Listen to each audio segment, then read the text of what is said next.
Continuando a leitura do livro História da Civilização Ocidental, do Homem das Cavernas até a Bomba Atômica, o drama da raça humana, Edward McNeill Burns, a partir da página 596. A sobrevivência de restos do feudalismo. Como derradeira causa econômica da Revolução Francesa, podemos apontar a sobrevivência dos restos do feudalismo na França, ainda em 1789. Se bem que o sistema feudal tivesse desaparecido desde muito tempo, restavam alguns vestígios dele, que serviam como úteis instrumentos para manter o poder do soberano e as prerrogativas da nobreza. Em algumas zonas atrasadas do país ainda subsistia a servidão, cujas proporções, todavia, não devem ser exageradas. A maior estimativa até agora feita do número de camponeses que viviam em condição servil é de 1.500.000 para uma população rural de pelo menos 15.000. A grande maioria dos camponeses era formada de homens livres. Uma parte considerável era dona das terras que cultivava. Outros eram rendeiros ou trabalhadores assalariados, mas parece que a maioria eram meeiros que lavravam as terras dos nobres em troca de uma parte da colheita, geralmente de um terço ou metade. Entretanto, apesar de serem inteiramente livres, os camponeses estavam sujeitos a obrigações que vinham desde a época feudal. Uma das mais odiosas era o pagamento de um censo ao senhor, que em tempos passados fora dono da terra. Outra era a doação feita ao nobre na localidade de uma parte do produto da venda de qualquer pedaço de terra. Em acréscimo a tudo isso, os camponeses tinham que contribuir com as banalidades ou supostas compensações pelo uso de várias servidões da propriedade senhorial. Na Idade Média, cada um pagava essa taxa para poder servir-se do moinho de trigo, do lagar e do forno de pão. A despeito de muitos camponeses no século XV3 possuírem tais instalações e não mais aproveitarem as facilidades oferecidas pelo senhor, as banalidades continuavam a ser cobradas da importância original. As mais exasperantes de todas as relíquias do feudalismo eram talvez a corveia e os privilégios da caça da nobreza. A corveia outra hora um compromisso de trabalhar, entre outras coisas, na construção de estradas, pontes dentro do domínio senhorial, transformando-se numa obrigação devida ao governo durante várias semanas. Cada ano o lavrador era forçado a abandonar as suas lides para dedicar à restauração das estradas reais. A nenhuma outra classe da população era exigida a execução de tais serviços. Ainda mais vexativos eram os elementos rurais, os privilégios de caça dos nobres. Desde os tempos imemoriais, o direito de cultivar o esporte cinegético era considerado como distintivo de aristocracia. O homem bem-nascido devia ter plena liberdade de entregar-se a esse emocionante passatempo onde quer que ele aprovesse. Naturalmente, uma coisa tão insignificante como os direitos de propriedade dos camponeses não podia constituir um obstáculo para ele. Em algumas partes da França proibia-se os lavradores a campina ou a ceifa na época da procriação. Para não molestar os ninhos das perdizes, coelhos, gralhas e raposas não podiam ser mortos apesar da devastação que faziam nas searas e entre as aves domésticas e animais novos. Acresce que o camponês devia conformar-se com ver os seus campos em qualquer tempo espesiados pelos cavalos de um despreocupado bando de nobres caçadores. Todos os grandes levantes sociais dos tempos modernos têm sido, no seu fundamento, de causas intelectuais. Todos os grandes levantes sociais dos tempos modernos têm tido o seu fundamento de causas intelectuais. Para que o movimento possa atingir proporções de uma verdadeira revolução, é necessário que se apoie no corpo de ideias que forneçam não só um programa de ação, mas também uma visão gloriosa da nova ordem a ser por fim instaurada. Em grande parte, tais ideias são produto de ambição política e econômica, mas a seu tempo assume o caráter de fatores independentes.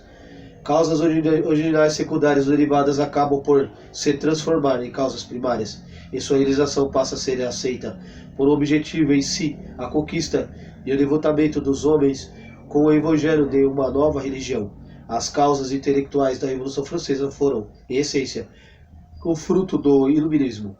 Esse movimento produziu duas interessantes teorias políticas que desde então têm exercido sua influência pelos anos afora. A primeira teoria liberal de Locke, Voltaire, Montesquieu e outros. A segunda foi a teoria democrática de Rousseau. Ainda que fundamentalmente opostas, tinham elas certos elementos comuns. Ambas se baseavam na premissa de que o Estado é o mal necessário e de que o governo repousa sobre base contratual. Cada uma tinha sua doutrina e soberania popular, embora discrepassem quanto à interpretação. E finalmente ambas defendiam até certo ponto direitos naturais do indivíduo. O pai da teoria liberal do século XV2 e XV3 foi John Locke, 1632-1704. Se bem que algumas de suas doutrinas já tivessem sido sugeridas pelas obras de John Milton, 1608 a 1674, James Hamilton, 1611 a 1677, e Algernon Sidney, 1622 a 1683. A filosofia política de Locke está exposta normalmente no segundo Tratado do Governo Civil, publicado em 1690. Desenvolvia nesse livro uma teoria de governo limitado com a qual se propunha, em parte, justificar o novo sistema de governo parlamentar estabelecido na Inglaterra como resultado da Revolução Gloriosa. Segundo ele, todos os homens viviam originalmente no estado natural, em que prevaleceu a liberdade e a igualdade absoluta, e não existia governo de espécie alguma. A única lei era a lei da natureza, e cada indivíduo punha em execução por sua própria conta, a fim de proteger seus direitos naturais à vida, à liberdade e à propriedade. Não tardaram, porém, de perceber os homens que os inconvenientes do estado natural superaram de muito as vantagens. Como cada um tentasse impor os seus próprios direitos, os resultados inevitáveis eram a confusão e a insegurança. Consequentemente, os indivíduos convieram a estabelecer uma sociedade civil, instituída um governo e ceder-lhe certos poderes. Esse governo não era, porém, um governo absoluto.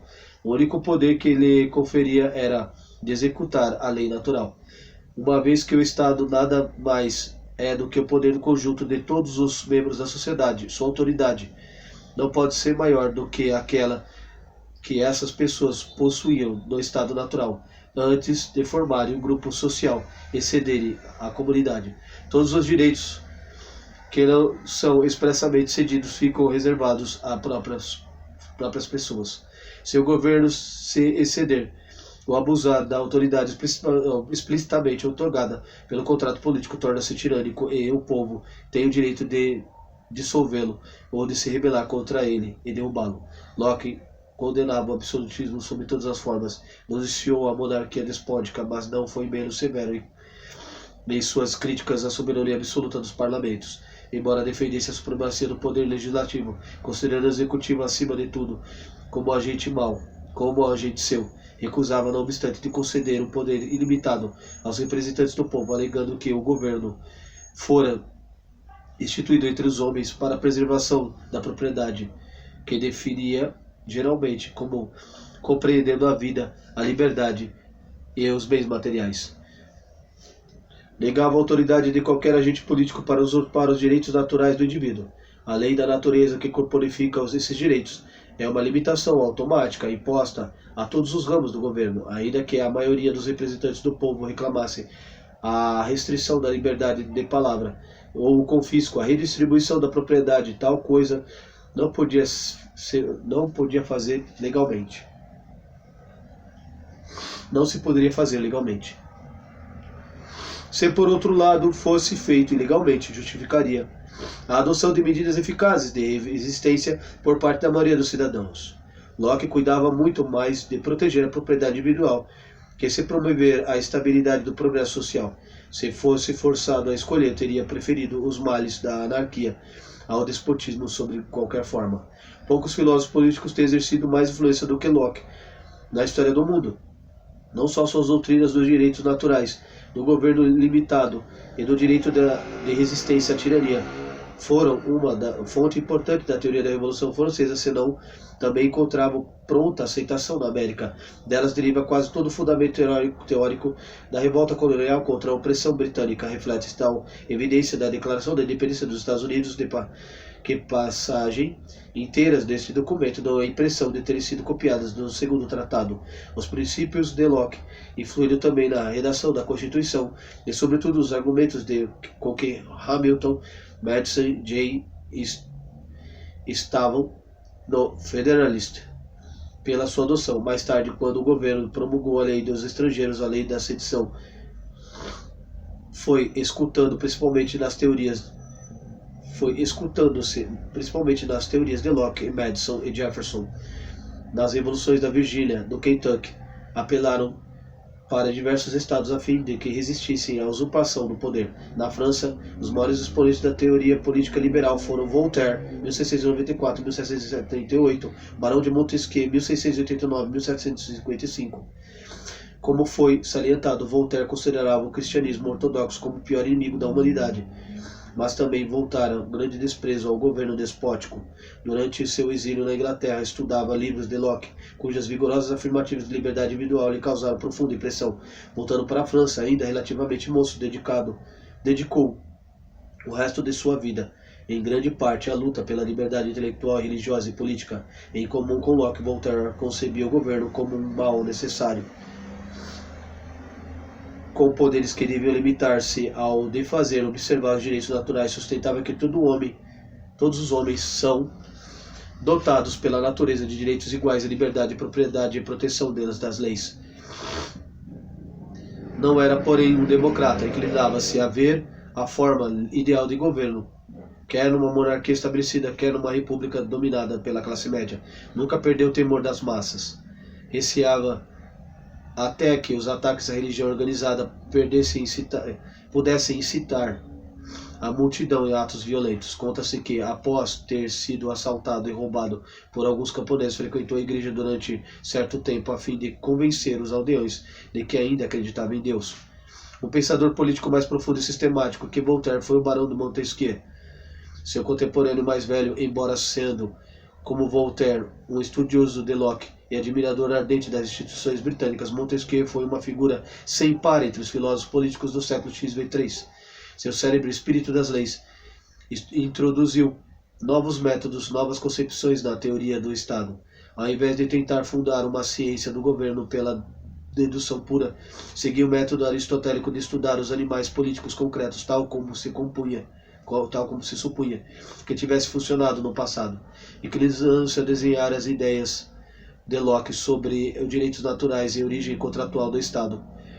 Ensinou que o significado da lei natural deve ser procurado nos fatos da história. Negou, além disso, que existisse uma forma perfeita de governo, adequada a todos os povos em quaisquer condições. Afirmou, ao contrário, que as instituições políticas, para serem eficazes, devem harmonizar-se com as condições físicas e o nível de progresso social das nações a quem pretende servir. Por isso achava que o despotismo é mais apropriado aos países de vasto território, a monarquia limitada aos de tamanho médio, e os governos republicanos aos pequenos. Para o seu país, a França, a forma de governo mais aconselhável parecia-lhe a monarquia limitada, uma vez que considerava a nação grande demais para ser transformada em república, a não ser dentro dos moldes de uma federação. Montesquieu, sobretudo famoso pela sua teoria de separação dos poderes, admitia que a tendência natural do homem é abusar de qualquer parcela de poder que lhe seja confiada e que, por conseguinte, todo governo, seja qual for, sob forma suscetível de degenerar,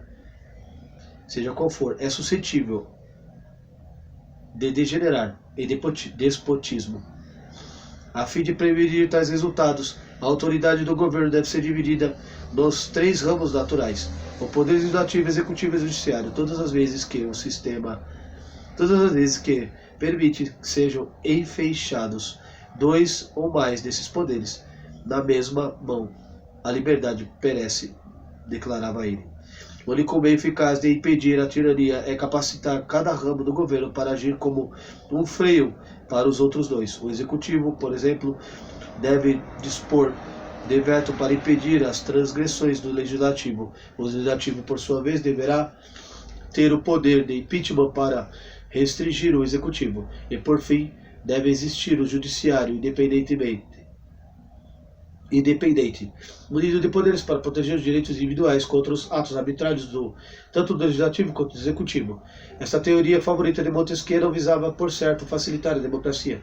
Bem ao contrário, seu objetivo principal era de impedir a supremacia absoluta da maioria, expressa como normalmente seria pelos representantes do povo no corpo legislativo.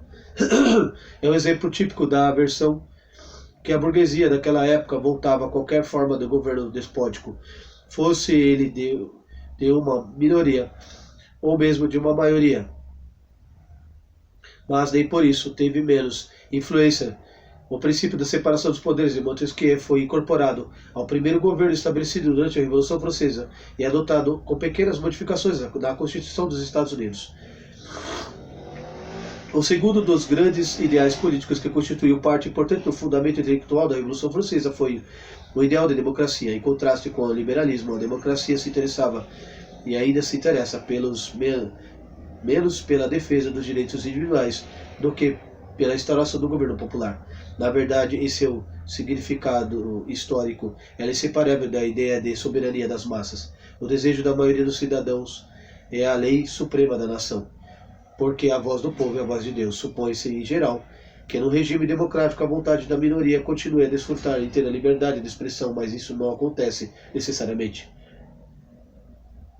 O único direito soberano da maioria é o de tornar-se maioria, enquanto um grupo qualquer permanecer como minoria, e seus componentes não poderão reivindicar nenhum direito de ação individual, além do controle do Estado. Muitos expoentes da democracia da nossa geração vão negar que isto seja verdade e afirmarão com veemência que o seu devotamento à liberdade da palavra e da imprensa como direitos que o governo não pode infringir legalmente. Tal atitude, porém, se origina da mescla de liberalismo que se observa no ideal democrático corrente. Na verdade, a democracia e o liberalismo são usados como se fossem expressões sinônimas. Na origem, entretanto, eram ideais perfeitamente distintos. A democracia histórica também incluía a crença na igualdade natural de todos os homens, a oposição aos privilégios hereditários, a fé inabalável da sabedoria e na virtude das massas. A teoria política da democracia. O fundador da democracia, tal como ficou descrita por Jean-Jacques Rousseau, 1712-1728. Como Rousseau também foi o pai do romantismo, era natural que suas ideias políticas tivessem um forte colorido sentimental. Além disso, a coerência nem sempre foi a virtude cardeal de seu raciocínio. Rousseau, o fundador da democracia. Isso é permissivo. É permissivo aí refutar, hein? Bom. Mais significativas de suas obras e teorias políticas são o Contrato Social e Discursos sobre a Origem e Desigualdade. Defendia em ambas a tese em voga de que o homem viveu originalmente em estado natural, no qual, em contraste com Locke, ele considerava como um verdadeiro paraíso. Não era pesado a ninguém manter os direitos contra os demais. Havia, na verdade, pouquíssima oportunidade de conflito, uma vez que durante muito tempo existiu a propriedade privada e cada homem era igual a seu semelhante. Mas por fim surgiram certos males devido normalmente ao fato de que alguns homens terem demarcado um pedaço de terra e dito a si mesmo: esta terra é minha. Foi assim que se desenvolveram vários graus de desigualdade e, em consequência, passaram logo a dominar as relações humanas e postura fraudulenta e pompa insolente, a ambição insaciável, A única esperança de garantir os direitos de cada um foi, então, de organizar a sociedade civil e ceder todos os direitos à comunidade. Isso se realizou por meio de contrato social em que cada um do indivíduo concordava em submeter à vontade à maioria. Foi assim que nasceu o Estado. Rousseau desenvolveu uma concepção de soberania completamente diversa das dos liberais, ao passo que Locke e seus adeptos haviam ensinado que somente uma parte do poder soberano cedido ao Estado permanece o resto nas mãos do povo. Rousseau sustentava que a soberania é indivisível e que toda ela passa à comunidade quando se constituía a sociedade civil. Insistia, além disso, ao homologar cada indivíduo o contrato social, fazia entrega de todos os seus direitos à comunidade e concordava em submeter inteiramente à vontade geral. Segue-se daí do poder soberano do Estado não está sujeito a quaisquer limitação. A vontade geral expressa pelo voto da maioria é o tribunal de última instância. O que a maioria decide é sempre justo no sentido político e torna-se absolutamente obrigatório para cada um dos cidadãos. O Estado, que na prática significa a maioria, é legalmente onipotente. Isso, porém, não implica realmente, de acordo com Rousseau, que a liberdade do indivíduo seja aniquilada. Pelo contrário, a sujeição ao Estado tem efeito de fortalecer as liberdades autênticas. Ao cederem os seus direitos à comunidade, o indivíduo não faz mais que trocar a liberdade animal do estado de natureza pela verdadeira liberdade de criaturas racionais e obedientes à lei. A concepção da soberania de Rousseau. Ao obrigar o indivíduo a submeter-se à vontade geral, é, consequentemente, tão só forçá-lo a ser livre. É preciso compreender, aliás, que quando Rousseau falava no Estado, não queria referir-se ao governo. Considerava o Estado como uma comunidade politicamente organizada, cuja função soberana é expressar a vontade geral. A autoridade do Estado não pode ser representada, mas deve expressar-se diretamente através da promulgação pelo próprio povo e de leis fundamentais. O governo, por outro lado, é simplesmente um agente executivo do Estado. Não tem por função formular a vontade geral, mas tão somente executá-la. Além disso, a comunidade pode estabelecer e instituir o governo, sempre que desejar. Para Rousseau.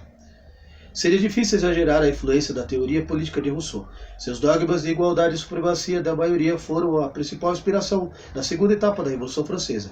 Entre seus discípulos mais fervorosos, contavam-se doutrinários radicais como Robespierre. A influência de Rousseau. Mas a influência de Rousseau não se confinou dentro dos limites do país natal. Algumas de suas teorias passaram a América e encontraram eco em certos princípios da democracia jacksoniana. Embora seja muitíssimo improvável que a maioria dos sequazes de Jackson tivesse jamais ouvido falar em Rousseau. Os idealistas românticos alemães que no começo do século X glorificaram o Estado como Deus da história também parece ter a sua dívida para com a filosofia do contrato social, das doutrinas rousseauianas da onipotência legal do Estado e de verdadeira liberdade consiste na submissão à vontade geral. Não era difícil passar a exaltação do Estado como objeto de culto e redução do indivíduo ao papel de um simples dente na engrenagem política. Embora Rousseau tivesse sugerido que a maioria ficaria submetida a restrições morais, instituído o direito do povo de derrubar o governo, isso não bastava para contrabalancear os efeitos da importância conferida à soberania absoluta. Como derradeira causa intelectual da Revolução Francesa, cumpre mencionar, ao menos, a passagem da influência da nova teoria econômica. Na segunda metade do século XV3, alguns escritores brilhantes começaram a atacar os postulados tradicionais no tocante ao controle público da produção e do comércio. Alvo principal de sua crítica era a política mercantilista. A influência da nova teoria econômica. A nova teoria econômica licenciava-se em grande parte nas concepções básicas do iluminismo, em especial a ideia da mecânica universal, governada por leis inflexíveis. Passou a prevalecer então o conceito de que a esfera da produção e a distribuição da riqueza estava submetida às leis não menos irresistíveis que as da física e da astronomia. A nova teoria econômica também pode ser considerada como complemento natural do liberalismo político. Os objetivos principais de ambos eram semelhante: conduzir os poderes do governo ao mínimo compatível com a segurança de preservar para o indivíduo a maior parcela possível de liberdade na prossecução de seus intentos. Os primeiros campeões dessa nova atitude em face dos problemas econômicos foram componentes de um grupo conhecido como os fisiocratas. Os mais eminentes dentre eles foram François Quesnay, As Doutrinas dos Fisiocratas. François Quesnay, 1694 a 1774, autor de Tableau économique, a Bíblia da Fisiocracia, o Marquês de Mirabel, 1715 a 1789, pai do ilustre orador e líder da Revolução Francesa, Dupont de Nemours, 1739-1817, antepassado da família Dupont dos Estados Unidos, Amy Robert Turgot, 1727 a 1781, ministro das Finanças durante o breve período de Louis XVI. Os fisiocratas condenaram desde o início a doutrina mercantilista. Um dos seus grandes objetivos era provar que os empreendimentos naturais, como a agricultura, a mineração e a pesca, são mais importantes para a propriedade nacional do que o comércio. A natureza, afirmava eles, é a verdadeira produtora de riquezas e, por conseguinte, devem ser mais prezadas daquelas indústrias e que realmente exploram seus recursos e desse extraem coisas de valor para o homem. O comércio é essencialmente estéril, visto que se limita a transferir de uma pessoa para outra mercadoria já existente. Com o correr do tempo, essas doutrinas vieram a ser subordinadas a uma nova ideia que os fisiocratas colocaram acima de todas as demais. Era a ideia de libertar a atividade econômica das restrições sufocantes impostas pelo Estado. Exigia aos fisiocratas que ele se abstivesse de qualquer interferência nos negócios, exceto na medida em que isso fosse indispensável para a proteção da vida e da propriedade. Nunca se deveria fazer nada para embaraçar a ação das leis econômicas naturais, e essa doutrina era concisamente expressar a ideia pitoresca máxima laissez-faire et laissez-passer. Le monde va de lui-même. Deixai fazer, deixai passar. O mundo marcha sozinho. O ideal do laissez-faire não tardou a incorporar outras concepções, como o da santidade da propriedade privada e dos direitos livres, contrato livre e produção. Assim era uma verdadeira antítese política restritiva ao mercantilismo. O maior de todos os economistas da época do Iluminismo e um dos mais brilhantes de todos os tempos foi Adam Smith, 1723 a 1790. Natural da Escócia, Smith começou sua carreira como prelecionador de literatura inglesa na Universidade de Edimburgo, sendo pouco depois contemplado com a cadeira de lógica de Glasgow College. Em 1759, tornou-se famoso com a publicação Teoria dos Sentimentos Morais, a Economia de Adam Smith. Conquanto se viesse interessado desde algum tempo pelos problemas da economia política, esse interesse se tomou vulto após a estada de 2 anos na França, para onde tinha ido como preceptor do jovem Duque de Buccleuch. Travou conhecimento ali com os corifeus da escola fisiocrática, e aprove-lhe verificar certas teorias destes coincidirem com as suas. Descreveu a economia de Quesnay com todas as suas imperfeições. como a coisa mais próxima da verdade com que já publicou sobre o princípio dessa ciência. Nunca se alistou, porém, sob estandarte dos fisiocratas, apesar de inegável influência que muitas doutrinas da escola exerceram sobre ele. Em 1776 publicou Indagações da Natureza e das Causas da Riqueza das Nações, geralmente considerada como uma das mais influentes tratados da economia que já se escreveu. Nessa obra asseverava que o trabalho, mais do que a agricultura, ou a generosidade da natureza, é a verdadeira fonte de riqueza, embora aceitasse a síntese do princípio verdadeiro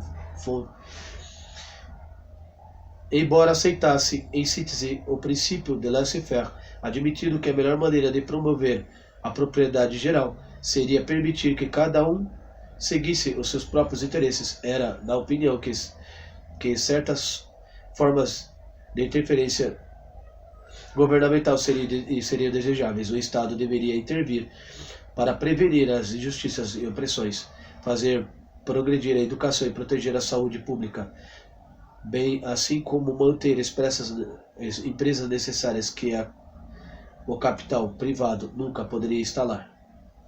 Apesar dessas limitações bastante amplas, a princípio do laissez-faire, a riqueza das nações de Smith tornou-se sagrada escritura dos economistas individualistas do século XV3 e X1X. Sua influência como causa da Revolução Francesa foi indireta, mas nem por isso deixou de ser profunda. Fornecia uma resposta categórica aos argumentos mercantilistas, fornecendo assim ambição por parte da burguesia, e por termo a um sistema político que continuava a bloquear o caminho da liberdade econômica. Parei na página 605.